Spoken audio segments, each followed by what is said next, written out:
오늘부터 구원의 확신에 관한 성경 공부를 시작하도록 하겠습니다. 우리 창신교회 아름다운 교회 모습이죠. 우리들이 이 아름다운 하나님의 교회 창신교회에서 하나님을 섬길 수 있다는 것이 큰 영광입니다.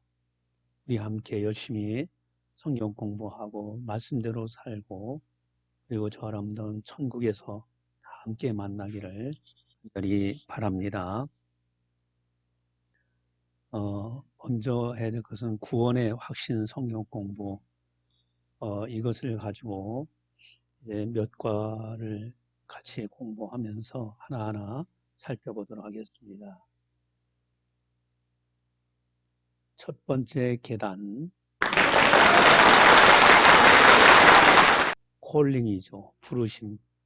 우리가 우연히 신앙생활한 것이 아니라 하나님이 우리를 사랑하셔서 우리를 불러주셨기에 신앙생활할 수 있게 되었다라는 겁니다. 참 하나님의 예정과 섭리, 부르심은 놀라운 은총입니다. 이것을 깨닫는 사람은 하나님의 그 은혜에 깊이 들어갈 수가 있습니다. 우리가 신앙생활 열심히 하다 보면은 나 같은 사람이 예수님을 믿고 하나님을 섬길 수 있었는가? 기적이다. 내 지혜와 내 능력은 하나님을 알 수도 없는데 천지 만물을 창조하신 전능하신 하나님, 전지하신 하나님께서 나를 만세로부터 예정하시고 선택하시고 부르셨다는 거, 이건 엄청난 은혜입니다. 부르심. 그래서 이것에 대해서 분명하게 우리는 이해를 하고 있어야 됩니다. 먼저 용어에 대한 이해를 해야 되겠죠. 부르심은 소명이라고도 합니다. 하나님이 부르셨다. 이것은 성부 하나님께서 계획하시고 예수 그리스도에 의하여 성취된 구원을 믿음으로 받으라고 사람들을 초청하시는 하나님의 은혜로운 행위입니다. 이게 부르심이라는 겁니다. 이 부르심에는 실물 소명과 말씀 소명이 있습니다. 실질적으로 예수님이 현현하셔서 부르시기도 하시고 또한 말씀을 통해서 성경 말씀을 통해서 또 때는 성령의 감동의 말씀을 통해서 부르시기도 하고 여러 가지 형태로 부르십니다. 부르심에 관해서 부르심의 주제가 있겠죠. 부르심의 주제가 뭘까? 부르심의 주체입니다. 주체. 누가 나를 부르시느냐 하는 주체에 대해서 공부해야 되겠죠. 누가 나를 부르시는가 하는 문제. 즉 구원의 초대에 관한 문제입니다. 내가 원한다고 해서 되는 성질의 것이 아닙니다. 구원을 위한 우리의 부르심에는 분명한 초청자가 있습니다. 과연 그분이 누구시냐? 누가 당신을 구원의 자리로 부르셨습니까? 디모데후서 1장 9절에 하나님이 우리를 구원하사 거룩하신 부르심으로 부르심은 우리의 행위대로 하심이 아니요 오직 자기 뜻과 영원한 때부터 전부터 그리스도 예수 안에서 우리에게 주신 은혜대로 하십니다. 하나님이 우리를 부르셨다는 겁니다. 거룩하신 하나님, 영광의 하나님이 나 같은 사람을 부르셨다. 이미 예수 안에서 영원 전부터 아셨고 택하셨다. 왜 영원 전부터일까요? 하나님은 전지전능하시기 때문에 태초부터 이상 종말까지 다 알고 계시고 다 보고 계시고 역사를 한눈에 보고 계시기 때문에 그렇습니다. 영원 전부터 하나님은 나를 아셨고 선택하셨다. 하나님께서 나를 거룩하시게 부르셨다. 거룩하심으로. 또한 사도행전 9장 4절 6절에 보면은 땅에 엎드려져 들음의 소리가 있어 가라사대 사울아 사울아 네가 어찌하여 나를 핍박하느냐 하시거늘 대답하되 주여 누이시오니까 가라사대 나는 네가 핍박하는 예수라 네가 일어나 성으로 들어가라 행할 것을 네가 이를 자가 네게 이를 자가 있느니라 하시니 바로 예수님께서 우리를 부르셨다는 겁니다. 사도 바울은 예수님이 담에색 도상에서 부르셨지 않습니까? 예수님은 하나님의 아들이시자 곧 하나님이십니다. 또한 로마서 8장 2절에 보면 이는 그리스도 예수 안에 있는 생명의 성령의 법이 죄와 사망의 법에서 너를 해방하였습니다. 우리를 예수 안에 있는 생명의 성령의 법으로 우리를 해방하셔서 죄에서 해방하셔서 그리고 하나님 백성으로 부르셨다. 바로 성령님께서 우리를 부르셨다 하는 겁니다. 삼위일체 하나님이 나를 부르신 거예요. 하나님 아버지, 하나님의 아들 예수님, 성령 하나님. 삼위일체 하나님께서 나를 부르셨다. 두 번째는 부르심의 대상입니다. 부르심의 대상. 잔치자리를 마련해놓고 손님을 초청하지 않는 경우는 없습니다. 오려거든 오고 말려거든 말하라 하는 식의 잔치는 있을 수 없다는 말입니다. 이와 같이 하나님께서는 구원의 자리를 마련해 놓으시고 그 자리에 참석할 대상들을 부르고 계십니다. 누가 그 부르심의 대상이 될까? 첫째는 개인적인 부르심입니다. 창세기 12장 1절에 보면은 여호와께서 아브라함에게 이르시되 너는 너희 본토 친척 아비집을 떠나 내가 네게 지시할 땅으로 가라. 자, 이 가로에서 가로를 채워보시기 바랍니다. 누구께서 누구를 부르셨는가? 바로 여호와께서 아브라함을 부르셨죠. 개인을 부르십니다. 우리 성도들 한 분 한 분 개인을 하나님이 부르십니다. 마태복음 9장 9절에 보면은 예수께서 거기서 떠나 지나가시다가 마태라 하는 사람이 세관에 앉은 것을 보시고 이르시되 나를 쫓으라 하시니 일어나 쫓으니라. 자, 여기에는 과연 누구가 될까? 바로 보면은 예수님께서 마태를 부르시는 장면이죠. 그래서 개인적으로 한 사람 한 사람 부르시더라는 거예요. 또 가족적으로 부르시는 경우도 있습니다. 사도행전 10장 3절 하루는 제90주 환상 중에 밝히고 하나님의 사자가 들어와 가로되 고넬료 하니 이튿날 가시에 들어가니 고넬료가 일가와 가까운 친구를 모아 기다리더라. 가족들을 전체 다 부르시는 장면을 보게 되죠. 하나님의 사자가 고넬료의 가족을 부르셨습니다. 또 사도행전 16장 25절에서 34절을 보시면은 밤중쯤에 되어 바울과 실라가 기도하고 하나님을 찬미하며 죄수들이 듣더라. 이래 호연히 큰 지진이 나서 옥토가 움직이고 문이 곧 다 열리며 모든 사람이 메인 것이 다 벗어진지라. 간수가 자다가 깨어 용문들이 열린 것을 보고 죄수들이 도망한 줄 생각하고 검을 빼어 자거라 하거늘 바울이 크게 소리질러 가로되 네 몸을 상하지 말라 우리가 다 여기 있노라 하니 간수가 등불을 달라고 하며 뛰어들어가 무서워 떨며 바울과 실라 앞에 부복하고 저희를 데리고 나가 가로되 선생님들아 내가 어떻게 하여야 구원을 얻으리까 하거늘 가로되 주 예수를 믿어라 그리하면 너와 네 집이 구원을 얻으리라 하고 주의 말씀을 그 사람과 그 집에 있는 모든 사람에게 전하더라. 밤 그 시에 간수가 저희를 데려다가 그 맞은 자를 시키고 자기와 그 권속이 다 세례를 받은 후 저희를 데리고 자기 집으로 올라가서 음식을 차려주고 저와 온 집이 하나님을 믿었으므로 크게 기뻐하니라. 아멘. 바로 이제 하나님 사도행전에서는 바울과 실라를 통해서 간수의 가족을 다 부르는 장면이 나옵니다. 가족을 부르기도 합니다. 부르심의 대상, 또 민족적 부르심을 하는 경우도 있어요. 창세기 46장 1절 3절 보면은 이스라엘의 모든 소유를 이끌고 발행하여 부요셉에 이르러 그 아비 이삭의 하나님께 회생을 드리니 밤에 하나님이 이상 중에 이스라엘에게 나타나시고 불러 가라사대 야곱아 야곱아 하시느니라. 야곱이 가로되 내가 여기 있나이다 하매 하나님이 가라사대 나는 하나님이라 네 아비의 하나님이니 애굽으로 내려가기를 두려워하지 말라. 내가 거기서 너로 큰 민족을 이루게 하시라. 하나님께서는 민족을 이루기 위해서 야곱을 불러서 애국으로 보내십니다. 민족적인 부르심을 보게 돼요. 출애굽기 3장 10절에도 이제 내가 너를 바로에게 보내어 너로 내 백성 이스라엘 자손을 애굽에서 인도하여 내게 하리라 하셨어요. 그래서 이스라엘을 가나안으로 부르셨습니다. 세계적인 부르심도 있죠. 요한복음 3장 16절 17절에 하나님이 세상을 이처럼 사랑하사 독생자를 주셨으니 이는 저를 믿는 자마다 멸망하지 않고 영생을 얻게 하려 하심이니라.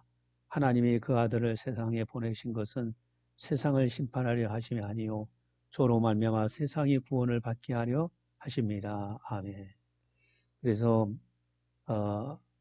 좁게는 개인적인 구원이지만 넓게는 세상을 구원하시는 세상을 부르시는 모습을 보게 돼요. 또 창세기 28장 14절에 네 자손이 땅의 티끌같이 되어서 동서남북에 편만할지며 땅의 모든 족속이 너와 네 자손을 인하여 복을 얻으리라. 땅에 누가 모든 족속이 너와 네 자손을 인하여 복을 얻으리라. 자, 이렇게 세계적인 부르심을 하는 경우가 있습니다.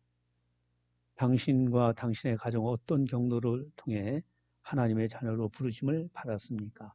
여러분들 가정 구원도 가만히 살펴보면은 하나님이 부르시는 과정들이 있습니다. 남편을 먼저 부르시기도 하고 아내를 먼저 부르시기도 하고 때에 따른 자녀를 부르시고 부모를 믿게 하기도 하시고 여러 가지 형태죠. 하나님의 구원의 부르심은 그 영역에 있어 전 세계적임에도 불구하고 그 대상에서는 전적으로 하나님의 택하심에 따라 결정되어지는 지극히 제한적인 것입니다.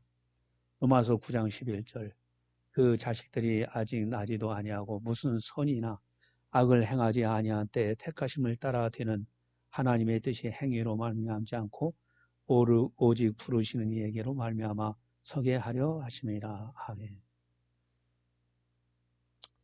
부르심의 대상까지 봤습니다. 그럼 부르심의 시기가 있습니다. 어느 때 하나님이 그럼 부르실까? 부르심의 시기, 언제 택한 자를 부르신가 하는 문제입니다. 하나님의 창조물들이 그 정하신 때를 따라 지음받았듯이 하나님께서 구원하고자 하시는 대상자를 부르시는 이에도 상황과 형편에 따라 그 시기가 다릅니다. 하나님의 작정 안에서 이제 부르시죠. 로마서 8장 30절에 또 미리 정하신 그들을 또한 부르시고 부르신 그들을 또한 의롭다 하시고 의롭다 하신 그들을 또한 영화롭게 하셨느니라. 하나님은 구원의 대상자를 미리 어떻게 하셨을까요? 정하셨어요. 그리고 디모데후서 1장 9절에 하나님이 우리를 구원하사 거룩하신 부르심으로 부르심은 우리의 행위대로 하심이 아니요 오직 자기 뜻과 영원한 때부터 전부터 그리스도 예수 안에서 우리에게 주신 은혜대로 하십니다. 하나님의 부르심은 오직 자기의 뜻을 따라서 영원 전부터 준비하셨다. 하나님의 부르심은 이와 같습니다. 영원부터 뜻 안에서 부르십니다. 또 이 두 번째 당신과 실제적인 접촉에서는 사도행전 16장 31절 가룟에 주 예수를 믿으라 그리하면 너와 내 집이 구원을 얻으리라 하고 당신에 대한 구원의 부르심은 주 예수를 어떻게 하라고 했을까요? 믿으라 하는 초청과 권면에서부터 시작됩니다. 이 전도가 이렇게 중요한 것이죠. 그 다음에 사도행전 16장 31절에 당신에 대한 구원의 부르심은 주 예수를 믿으라는 권면에서부터 시작한다라는 말씀을 드렸습니다.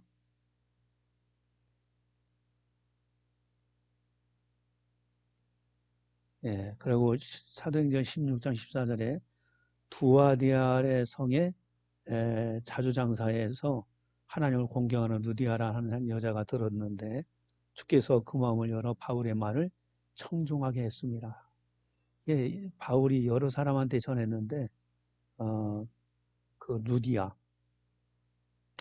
하나님은 당신이 주의 말씀을 듣도록 그 마음을 열어주십니다. 아무리 말씀을 들어도 하나님이 열어주지 않으면 받지 못합니다. 하나님의 작정, 예정 또는 계획이라고 합니다. 구원에 관한 하나님의 계획은 인간의 창조 계획과 더불어 영원 전에 준비되었습니다. 또한 구원에 관한 하나님의 작정은 그리스도 안에서 마련되어진 것입니다. 여기에는 절대 변경이나 후회하심이 있을 수 없습니다. 하나님의 은사와 부르심에는 후회하심이 없느니라. 하나님이 우리를 부르신 시기에 대해서 봤습니다. 또 부르시는 목적이 있을 거 아닙니까? 부르심의 목적, 왜 부르신가? 천하의 범사가 있고 모든 목적이 이를 때가 있다고 했듯이 하나님께서 만물을 지으시면은 분명한 목적이 있습니다. 하물며 모든 창조물 중에서도 최고의 존재로 지음받은 사람을 부르심에 있어서 어찌 하나님의 목적이 없으시겠습니까? 창세기 3장 9절 여호와 하나님이 아담을 부르시며 그에게 이르시되 네가 어디 있느냐? 하나님께서 아담을 부르셨습니다. 이 부르심은 인간의 범죄에 부르심에 범죄한 후에 부르심에 아담과 하와가 범죄한 다음에 하나님은 부르셨어요. 왜 그랬을까요? 구원하시려고. 또 사도행전 5장 31절에 보면 이스라엘로 회개케 하사 죄사함을 얻게 하시려고 그를 오른손으로 높이사 임금과 구주를 삼으셨느니라. 이 부르심은 우리 이스라엘로 죄사함을 회개케 하사 죄사함을 얻게 하려고 부르셨다.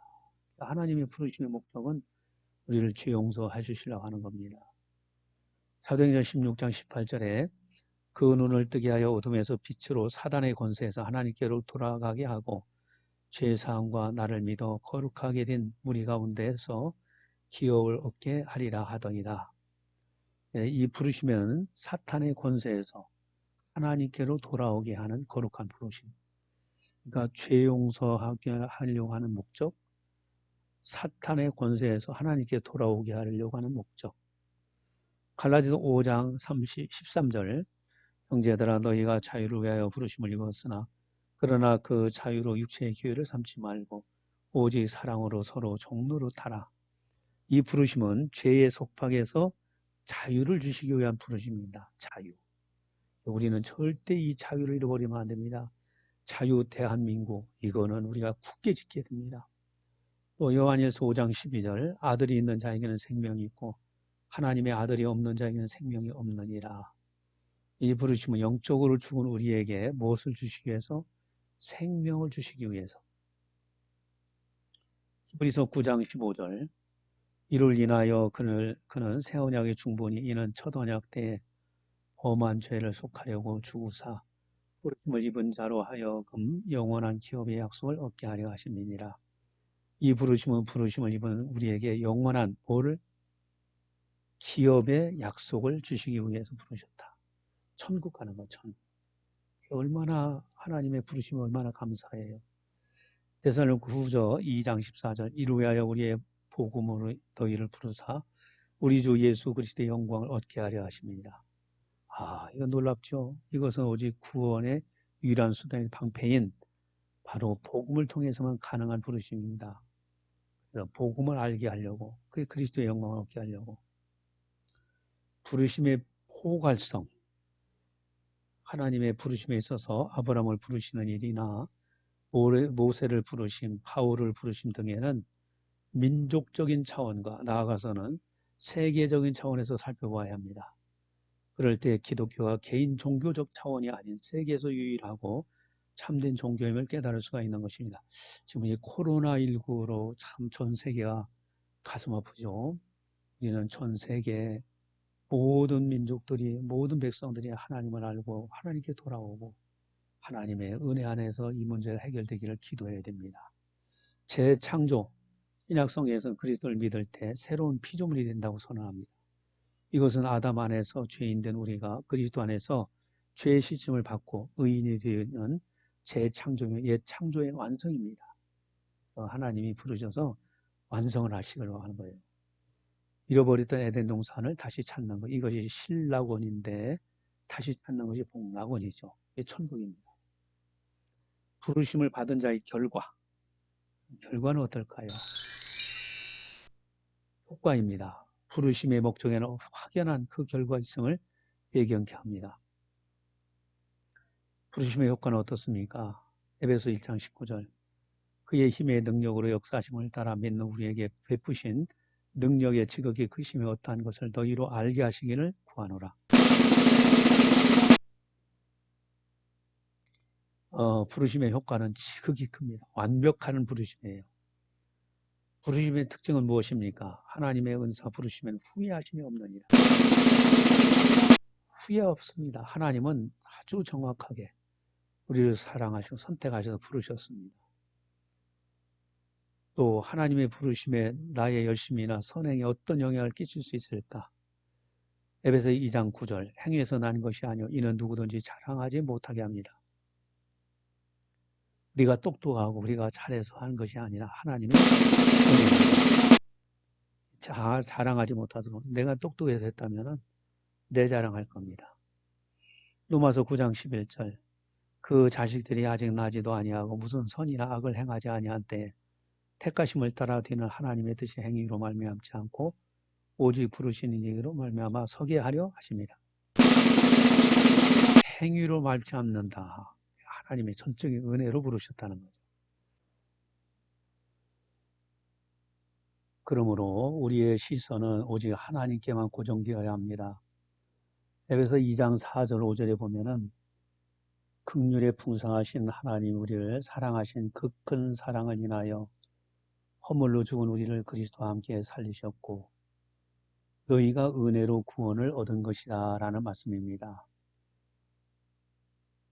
그래서 여기에서 부르심의 전적으로 하나님의 큰 사랑과 은혜 이것으로 우리가 구원받았다는 거 그 은혜를 늘 생각하게 됩니다. 데살로니가 2장 13절에 14절 주의 사랑하신 형제들아 우리가 항상 너희로 위하여 마땅히 하나님께 감사할 것은 하나님이 처음부터 너희를 택하사 성령의 거룩하게 하심과 진리를 믿음으로 구원을 얻게 하심이니 이로야 우리의 복음으로 너희를 부르사 우리 주 예수 그리스도의 영광을 얻게 하려 하심이니라. 지금까지의 문항에 대한 총괄적 해답과 결론이 됩니다. 당신을 구원하시기 위해 미리 택하신 그 시기는 언제부터입니까? 처음부터, 창조 이전부터. 왜? 하나님은 세상을 창조할 때부터 이상 종말까지 다 한눈에 보고 계시고 다 알고 계신 분입니다. 또 무엇으로 구원을 얻게 하셨습니까? 진리를 믿음으로. 우리가 진리를 굳게 믿어야 되겠죠. 무엇으로 당신을 부르셨습니까? 구원의 유일한 수단은 복음으로. 복복자 소리옴자 가장 기쁜 소식 바로 예수 그리스도시죠. 그분이 십자가에서 우리 죄 문제 해결하시고 부활로 죽음의 문제 해결하셨어요. 그러므로 우리 모두는 구원회로 불러주신 하나님께 마땅히 감사해야 할 것입니다. 여섯 번째로 구원회로 부름받은 자들의 성경의 실제적 증거가 있습니다. 그것이 뭘까? 구원회로 부름받은 자들의 성경적 실제적 증거. 성경에는 하나님의 효과적인 부르심에 적용된 인물들이 나타납니다. 관찰해 보시기 바랍니다. 첫 번째, 회개로의 부르심입니다. 회개하도록. 창세기 3장 9절에서 12절. 여호와 하나님이 아담을 부르시매 그에게 이르시되 내가 어디 있느냐 가로되 내가 동산에서 하나님의 소리를 듣고 내가 벗었으므로 두려워하여 숨었나이다. 가라사대 누가 너의 벗었음을 내게 고하였느냐? 내가 너더러 먹지 말란 그 명한 그 나무 실과를 내가 먹었느냐? 아담이 가로되 하나님이 주셔서 나와 함께 하신 여자 그가 그 나무 실과를 내게 주므로 내가 먹었나이다. 누구를 부르셨습니까? 9절에 보시니까요. 아담을 부르셨죠. 하나님이. 어떤 반응을 보이셨습니까? 10절에 두려워 숨었어요. 죄를 짓고 나면은 하나님 앞에 숨으려고 합니다. 그래서는 안 되겠죠. 12절에 자신의 죄를 하와에게로 떠넘겼다. 전가시키려고 누군가 책임 전가하려고 합니다. 이게 죄 지은 사람의 반응입니다. 신약에서는 이제 누구를 통해서 회개의 자리를 부르셨는가? 마태복음 3장 1절에 6절. 그때 세례 요한이 이르러 유대 광야에서 전파하여 가로되 회개하라 천국이 가까이 왔느니라 하였으니 저는 선지자 이사야로 말씀하신 자라 일렀으되 광야에 외치는 자의 소리가 있어 가로되 너희는 주의 길을 예비하라 그의 첩경을 평탄케 하라 하였느니라. 이 요한은 약대 털옷을 입고 허리에 가죽띠를 띠고 음식은 메뚜기와 석청이었더라. 이때 예루살렘과 온 유대와 요단강 사방에서 다 그에게 나와 자기들을 자복하고 요단강에서 그에게 세를 받더니 회개를 촉구하는 전파는 누구이십니까? 세례 요한이겠죠. 오늘날도 이제 설교를 통해서 회개를 촉구하는 경우도 많아요. 회개의 부름에 대한 반응을 어떤 반응을 보였습니까? 죄를 자복하고 세를 받았다. 죄 자복하는 것이 굉장히 중요합니다. 두 번째는 개인 구원의 부르심입니다. 누구를 부르셨습니까?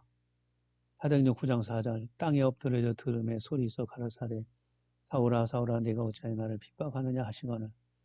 사울을 부르시는 장면이죠. 바울을 하나님이 부르셨어요. 어떤 반응을 보였습니까? 사도행전 9장 18절 20절에 즉 사울의 눈에서 비늘 같은 것이 벗어져 다시 보게 된지라 일어나 세례를 받고 사울이 다메섹에 있는 제자들과 함께 며칠 있을 새 즉시로 각 회당에서 예수의 하나님의 아들이심을 전파하니 일어나 세례를 받죠. 즉시로 예수는 하나님의 아들이심을 전파했어요. 이게 바로 이제 개인적으로 부르셨을 때 바울이 이제 반응을 보였던 장면입니다. 또 민족적인 구원의 부르심 있죠. 누구를 보시면 출애굽기 3장 4절 여호와께서 그가 보려고 돌이켜 오는 것을 보신지라 하나님이 떨기나무 가운데서 그를 불러 가라사대 모세야 모세야 하시매 그가 가로되 내가 여기 있나이다. 모세를 부르셨죠. 그렇다면 모세는 하나님의 부르심에 5차례나 변명했어요. 또 회피하고 거부하기도 했습니다. 하나님은 어떤 반응을 보이셨을까요? 출애굽기 4장 14절 여호와께서 모세를 향하여 노를 바라시고 화를 내셨어요. 가라사대 네 사람 네 형 아론이 있지 않느냐? 그의 말 잘함을 내가 아노라. 그가 너를 만나러 나오나니 그가 너를 볼 때 마음에 기뻐할 것이라.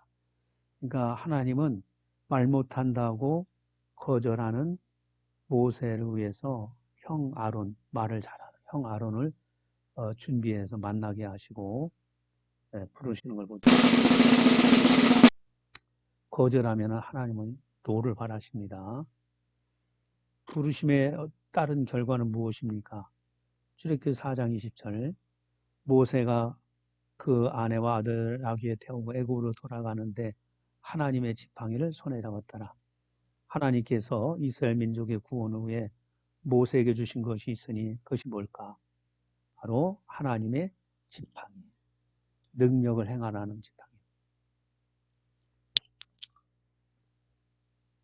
사실 지팡이는 별거 아닙니다. 나무 조각에 불과해요. 그러나 하나님이 함께 하신다고 약속하시고 하나님이 쓰실 때는 그 능력의 지팡이가 됩니다. 하나님의 지팡이가 되죠. 자, 그 다음에 사명자를 부르신 사례들도 많이 있죠. 사명자. 열왕기상 19장 19절에서 21절. 엘리야가 거기서 떠나 사밧의 아들 엘리사를 만나니 저가 12결이 소를 앞세우고 밭을 가는데 자기는 12째 결이와 함께 있더라. 엘리야가 그리로 건너가서 겉옷을 그의 위에 던졌더니 저가 소리를 버리고 엘리야에게로 달려가서 이르되 청컨대 나로 내 부모와 입맞추게 하소서. 그리한 후에 내가 당신을 따르리이다. 엘리야가 저에게 이르되 돌아가라. 내가 네게 어떻게 행하였느냐 하니라. 엘리사가 저를 떠나 돌아가서 소안겨를 취하여 잡고 소의 기구를 불살라 그 고기를 삶아 백성에게 줘 먹게 하고 일어나 가서 엘리야를 쫓으며 수종 들더라. 누구를 사명자로 부르셨을까요? 엘리사를 통해서 엘리야를 통해서 엘리사를 부르신 겁니다. 엘리사가 엘리야죠. 그의 첫 번째 반응은 무엇이었을까요? 나로 내 부모와 입맞추게 하소. 작별 인사 좀 하게 해달라고. 하나님의 일에서는 하나님의 일을 제일 우선해야 됩니다. 또 엘리야를 통한 하나님의 단호하고도 강력한 부르심은 마침내 어떤 반응을 보였습니까? 엘리야를 쫓으며 수종 들었어요. 엘리사가. 이렇게 해서 하나님의 부르심에 관해서 우리가 자세하게 보았습니다. 이것을 삶에 잘 적용하시고 나 같은 사람을 하나님이 부르셨다는 그 은혜를 생각하면서 오직 하나님, 오직 예수님, 오직 성령님, 오직 믿음으로만 살아야 된다 한 겁니다.